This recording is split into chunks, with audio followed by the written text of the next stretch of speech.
Hello, कैसे हो। इस वीडियो में हम बात करने वाले हैं मॉड्यूलर फ़ोन्स के बारे में।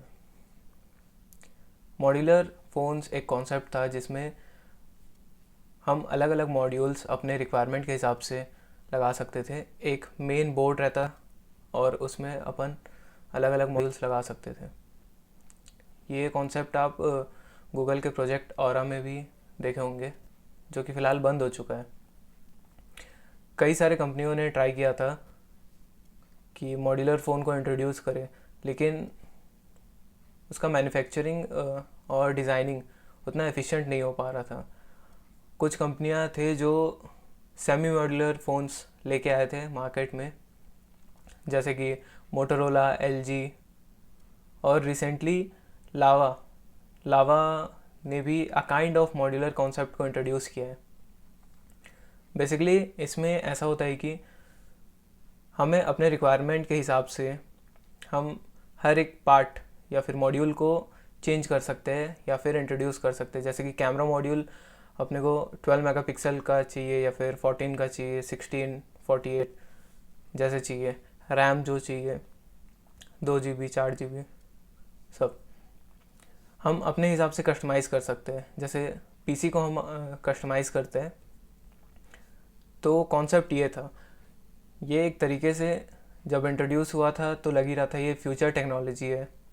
मार्केट में कैसे आएगा। जब जब इनिशियली जब ये कॉन्सेप्ट आया था, फ़ोन ब्लॉक्स जब जब इनिशियली आया था तो थोड़ा अच्छा लग रहा था, लेकिन उतना सक्सेस नहीं हो पाया। फिर गूगल का प्रोजेक्ट ऑरा वो भी बंद हो गया। इसका वर्किंग जैसे कि आप समझ ही गए होंगे कि जो एक मेन बेस रहेगा उसमें हम अपने हिसाब से कस्टमाइज़ करेंगे, जैसे जो भी स्पेसिफिकेशंस है। लेकिन अभी की जो पॉपुलेशन है वो उतना टेकी नहीं है, टेक्नोलॉजी में उतना इंटरेस्ट नहीं है।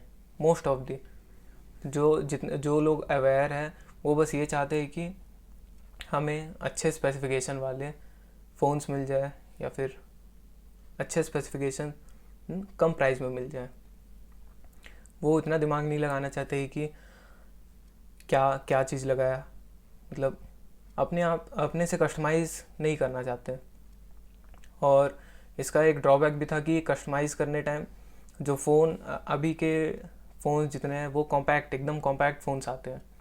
लेकिन मॉड्यूलर टेक्नोलॉजी के बाद वो उतना कॉम्पैक्ट साइज़ मेंटेन करना पॉसिबल ही नहीं था।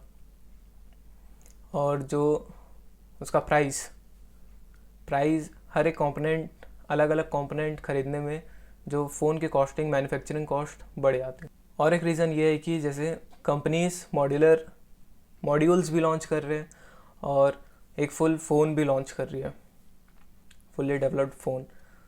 तो लोग अगर उसके मॉड्यूल्स ही लेंगे और फ़ोन्स परचेस नहीं करे तो भी कंपनी का लॉस है। अगर मान लो अभी मैंने एक मॉड्यूलर फ़ोन लिया, 1 साल बाद उसमें कुछ मॉड्यूल्स जो पुराने हो गए, जैसे कि रैम मुझे बढ़ाना है तो रैम को मॉड्यूल लेके मैं अपने फ़ोन में लगा लिया और यूज़ कर लिया। तो उस केस में जो मैं 1 साल बाद या फिर 2 साल बाद जो नया फ़ोन ख़रीदने वाला था वो प्रोसेस स्लो हो जाता। ये इंट्रोड्यूस इसीलिए हुआ था कि जो ई वेस्ट को मैनेज कर पाए, ई वेस्ट कम हो जाए। अभी तो उसका नया अल्टरनेटिव आ गया है, एप्पल ने चार्जर हटा दिया और सब्सिक्वेंटली सैमसंग भी वही करने वाला है अभी। लेकिन जो मेन कॉन्सेप्ट था कि लोग अपने हिसाब से फ़ोन चुने, फ़ोन बनाए, कस्टमाइज़ करें अपने रिक्वायरमेंट के हिसाब से, जैसे हम अपने पीसी को करते हैं, personal computers. Major problem modular phones के साथ ये था कि ऑपरेटिंग सिस्टम ऑप्टिमाइज़ कैसे करेंगे। जैसे एक कॉन्फ़िगरेशन वाले फ़ोन के लिए ऑप्टिमाइज़ कर दिए, उसमें फिर अलग से जैसे रैम या फिर स्टोरेज चेंज कर दिया गया या फिर प्रोसेसर चेंज कर दिए, तो वो प्रॉपर ऑप्टिमाइजेशन अचीव कैसे करेंगे, वो सबसे बड़ा कंसर्न था। मॉड्यूलर फ़ोन अगर मार्केट में आ जाते तो सेटअप करते हैं, उसके बाद उसमें अगर एडिशनल रैम ऐड कर दिए या तो भी उतना अच्छा ऑप्टिमाइजेशन नहीं रहेगा, पूरा यूटिलाइज़ नहीं कर पाएगा पूरे रैम को। तो उसके लिए प्रॉपर ऑपरेटिंग सिस्टम को ऑप्टिमाइज़ करना रहता है, जो कि पॉसिबल है एक डेडिकेटेड फ़ोन से ही। अभी भी जैसे कंपनीज डेडिकेटेड फ़ोन्स निकालती है तो उसमें भी कुछ ना कुछ बग्स रहते हैं ऑपरेटिंग सिस्टम और हार्डवेयर कंपैटिबिलिटी में। और जैसे कैमरा में भी ये दिक्कत आ जाता कि कैमरा का वर्किंग कैसा रहता। जी कैम के साथ शायद कुछ हद तक एनहेंसमेंट, मतलब अच्छे फ़ोटोज़ मिल सकते हैं शायद। फ्यूचर में अगर और अच्छे कॉन्सेप्ट के साथ अगर ये फ़ोन्स आएंगे तो वो चल सकता है, लेकिन अभी के टाइम के लिए तो ये नहीं था। आई होप आप मॉड्यूलर फ़ोन्स के बारे में जान गए होंगे। ये 2 वीडियोस आप चेक कर सकते हो, जो दोनों आ रहे हैं, लिंक दोनों फ्लैश हो रहे हैं, और सब्सक्राइब कर सकते हो। Thank you, bye.